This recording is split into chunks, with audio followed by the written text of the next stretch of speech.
Have you ever thought that just like anything else, we consume education, be it elementary, middle, high school, college, non-formal education?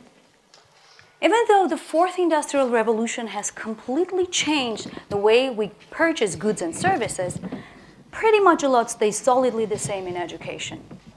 And it creates lots of troubles in this rapid technological era.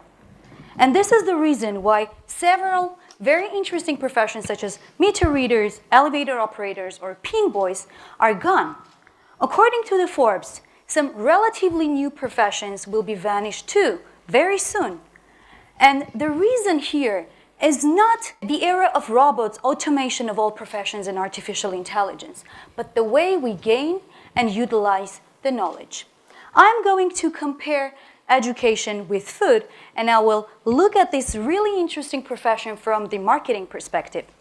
And I will compare it with food because this is another frequently utilized marketing offering. So imagine ourselves having a family dinner in 1950s. As a marketing offering, food was usually prepared at home with fine ingredients and home-picked veggies.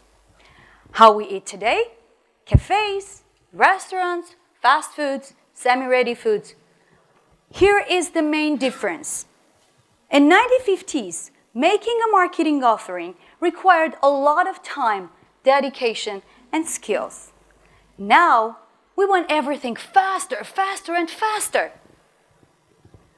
This is the reason we don't want to dedicate our knowledge, time, and skills to have the food. Let's look at the education. In 1950s, an average citizen was assumed to go to school at a certain age, complete elementary, middle, and high school, and then, if still there is the need and interest, universities would open their doors. So we would spend approximately 16 to 18 years of our lives hand in hand with education.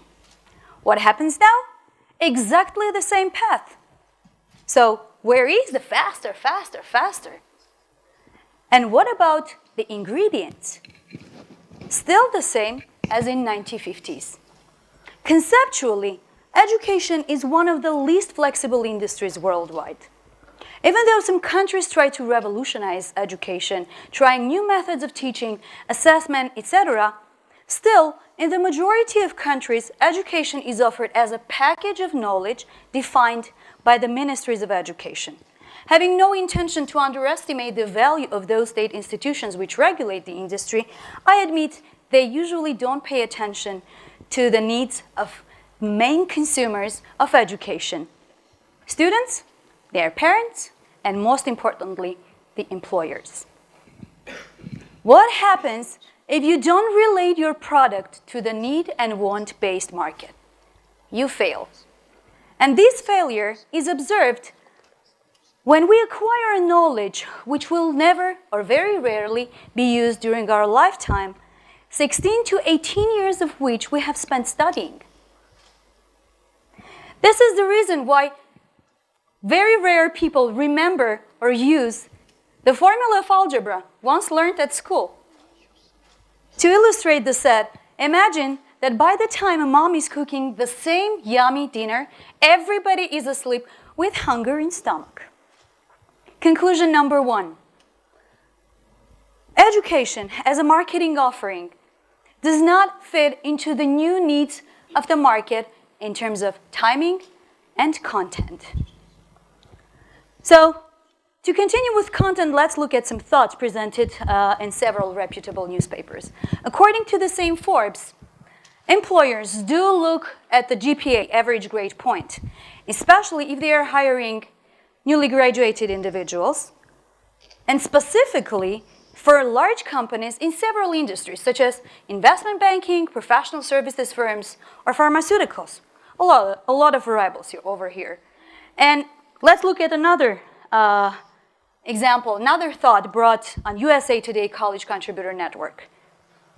The article states that employers do look at other factors often.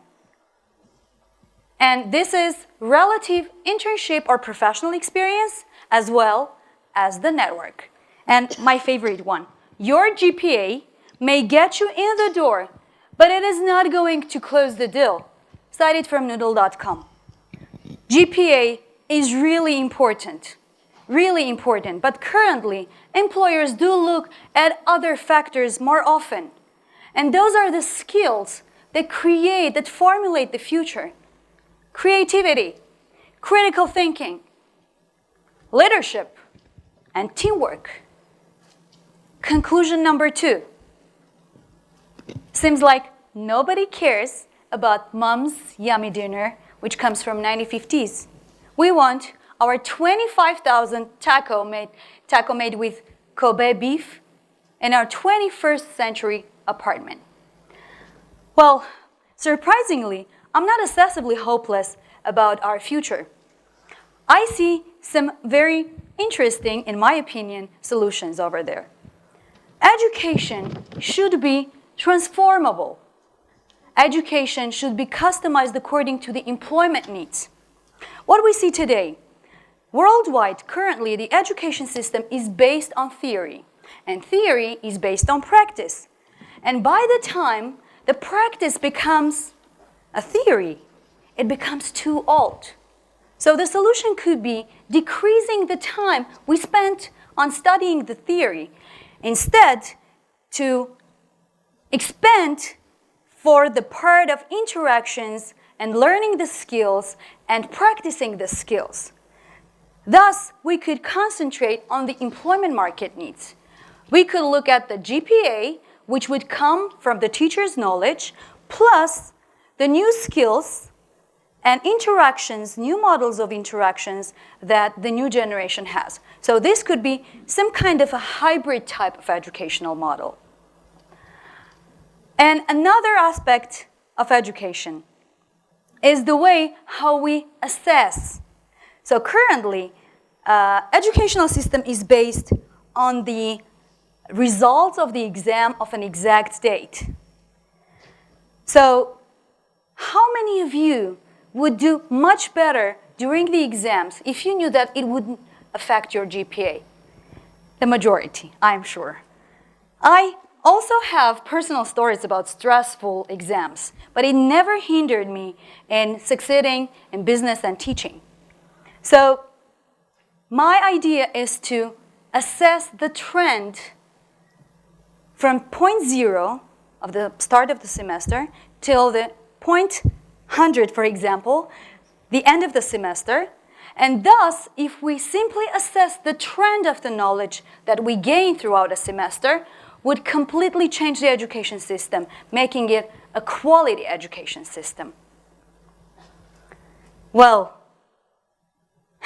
education, obviously, being one of the most frequently utilized marketing offerings worldwide, shapes the way we are about to consume other products and services. And it seems to be a big pot where our future is cooked. So, what's the future we want to have on our tables? Jobless? Hopeless? With no money? Or creative, transformable, and with bigger potential?